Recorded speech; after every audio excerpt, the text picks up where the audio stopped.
নমস্কার, আমি সুকান্ত দাস। গান্ধী জয়ন্তীতে গান্ধীজিকে নিয়ে একটা কথা বলার চেষ্টা করব। তবে ১ম এই বলে রাখি, এ বিষয়ে আমি বোধহয় বেশি কিছু জানি না। তাই যেটুকু বলব সেটুকু ভুলও হতে পারে।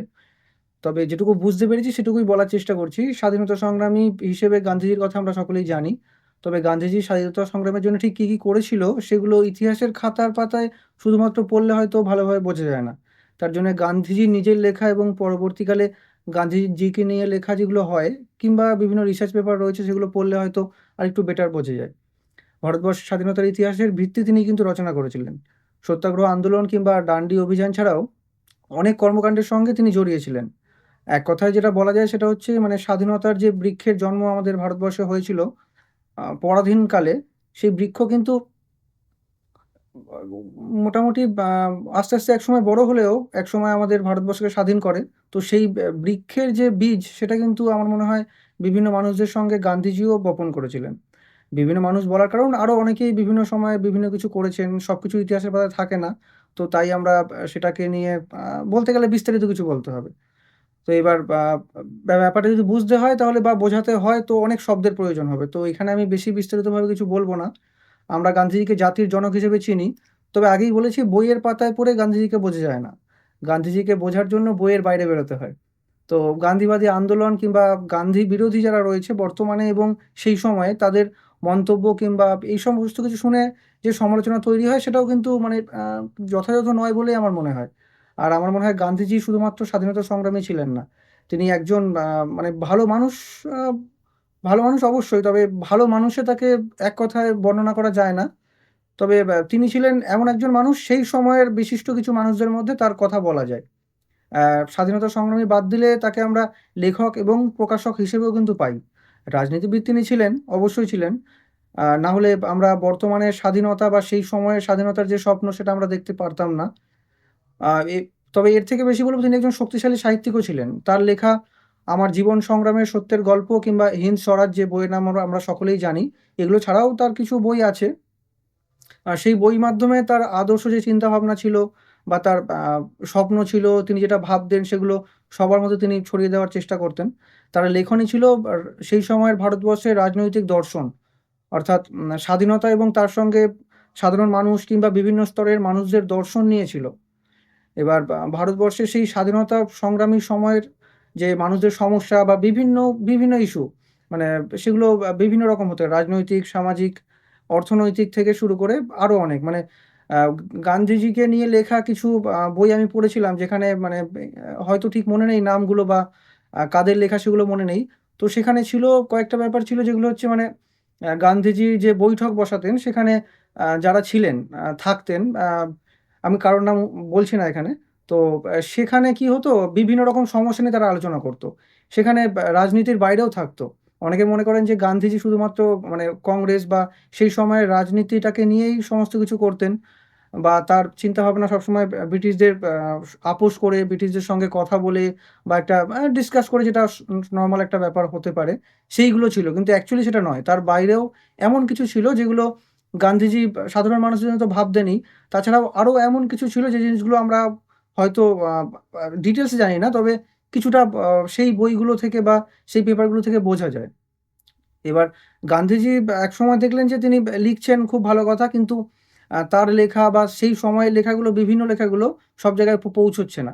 এখানে তার আগেও আরো কিছু পত্রিকা ছিল, আরো কিছু বই ছিল, আরো কিছু মানুষ ছিলেন যারা এই বিষয় নিয়ে কথা বলতেন বা এই বিষয় নিয়ে কাজ কাজ করতেন। এবার তিনি আ সেখানে ভাবেন যে আমি নিজে একটা আ পত্রিকা, একটা ১ম এ ভাবা হয়। অবশ্যই সবকিছু বিন্দু, বিন্দু থেকে সিন্ধু যে শব্দটা আমরা শুনি, সেটা সব জায়গায় প্রকাশ পায়। তো সেখানে একটা থেকে শুরু হয়ে আস্তে, আস্তে হয়। তো তিনি সম্পাদনা করতে শুরু করেন এবং সেই সম্পাদনার মাধ্যমে স্বাধীনতার জন্য, স্বাধীনতা সরাসরি তিনি অবশ্যই অহিংস আন্দোলনের কান্ডারি ছিলেন। তো সেখানে অবশ্যই হিংসাত্মক বা আ বা কি বলা যায়? এটা একটা ভায়োলেন্স বা ওই ধরনের ব্যাপারটাকে তিনি নিয়ে ভাবতেন না। তিনি ভাবতেন শান্তির মাধ্যমে। অনেকে মনে করেন যে শান্তির মাধ্যমে যুদ্ধ জেতা সম্ভব নয়। কিন্তু সবথেকে বড় যুদ্ধ শান্তির মাধ্যমেই জেতা যায়। আমরা একটা কথা জানি, যেটা হচ্ছে যে আ মানে আ কি ওটা? ডিফেন্স হলো সবথেকে বড় অ্যাটাক। আমি হয়তো কথাটা ভালোভাবে বলতে পারলাম না। তো ব্যাপারটা হচ্ছে যে এই সু সু সু সহনশীলতা বা সহিষ্ণুতা বা এই সহ্য শক্তি, এই যে নীতিগুলো আছে, এই নীতিগুলো কিন্তু শুধু নীতি নয়। এগুলো সবসময় কাজে লাগে। এবার বর্তমান সময়ের সঙ্গে মেলাতে গেলে প্রেক্ষাপট আলাদা, মানুষ আলাদা, মানুষের ব্যক্তিত্ব, চরিত্র সবকিছু আলাদা। তো সেই জিনিসটা আলাদা হয়ে যাবে। তো তার সঙ্গে আমি যাচ্ছি না। তবে সেই সময়ের ব্যাপারটা আলাদা ছিল।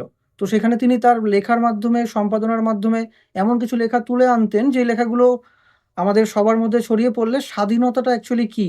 বা তিনি কিভাবে চাইছেন স্বাধীনতা আনতে? আমাদের সবথেকে বড় সমস্যা, আমরা অনেক কিছু বুঝতে পারি, কিন্তু বোঝাতে পারি না। বোঝাবার এই মুহূর্তে অনেক রাস্তা আছে, কিন্তু সেই মুহূর্তে একটাই রাস্তা ছিল, সেটা হচ্ছে কালি কলম। তো সেই কালি কলমটাকেই তিনি আশ্রয় করলেন এবং নিজেও লিখলেন এবং সম্পাদনা করতে শুরু করলেন। বিভিন্ন পত্রিকা, সে পত্রিকার কথা আমি পরে আসছি। তা গান্ধীজি হচ্ছে এমন একজন মানুষ ছিলেন, যিনি নিজের সমস্ত কাজের মধ্যেও লেখনীর সত্যিটাকে তুলে রেখেছিলেন সবসময়। আর তার দেখানো পথে যাতে বাকিরা চলে তাকে উদ্বুদ্ধ করতে পারে, এবং তিনি চাইতেন যে তার দেখানো পথে বা তার থেকে কিছু শিক্ষা নিয়ে আ কেউ সেটাকে ইমপ্রুভ করে, মানে আরো বেটার করে, যদি আরো বেটার কিছু করতে পারে, সেটাতে তিনি সবসময় আগ্রহী ছিলেন। এবার তার সবথেকে বড় সাহিত্যকর্ম, আগেই বলেছি, সত্যের সঙ্গে আমার পরীক্ষা। এই ধরনের কিছু বই ছিল, যেখানে তিনি নিজের জীবনের বিভিন্ন অভিজ্ঞতা তুলে ধরেন। সেই অভিজ্ঞতাগুলো রাজনীতি, সামাজিক, নিম্ন স্তরের, অর্থনৈতিক স্তরের বিভিন্ন জায়গাকে কেন্দ্র করে। তো তিনি বোঝাতে চেয়েছিলেন যে হিংসা এবং অহিংসার মধ্যে একটা বড় পার্থক্য রয়েছে। তো সেই সময় অলরেডি আমাদের স্বাধীনতার জন্য লড়াই চলছে, রক্ত ঝরছে, বিভিন্ন মানে বিভিন্নভাবে, বিভিন্ন সময়ে, বিভিন্ন কারণে মানুষ মারা যাচ্ছে। মানে ওই চোখের বদলে চোখ নীতিতে আমরা তখন বিশ্বাস করছি, কারণ আমাদের যেভাবে হোক স্বাধীনতা প্রয়োজন। অবশ্যই প্রয়োজন, কিন্তু রাস্তাটা আলাদা। মানে কিছু মানুষ তখন চলে যাচ্ছে হিংসার পথে, কিছু মানুষ চলে আসছে অহিংসার পথে। তো গান্ধীজি বলছেন, অহিংসার পথটা এত সহজ নয়। হিংসার পথে তোমার সামনে যে আছে, হয় তুমি তাকে মারো, নাহলে তুমি মরো। যেকোনো একজন জিতছে। সেখানে কি হচ্ছে ব্যাপারটা? রোলিং একটা সিস্টেম হয়ে যাচ্ছে, যে এরপরে যে আসছে সে কিন্তু তোমার অপোনেন্টে থাকছে। তো সেখানে আবার একই জিনিস চলতে থাকছে। তো অহিংস নীতিতে কি থাকছে ব্যাপারটা? আমি যেটুকু বুঝেছি, আমি অতি সামান্যই বুঝেছি। তো সেখানে আমি ওটাই বলি।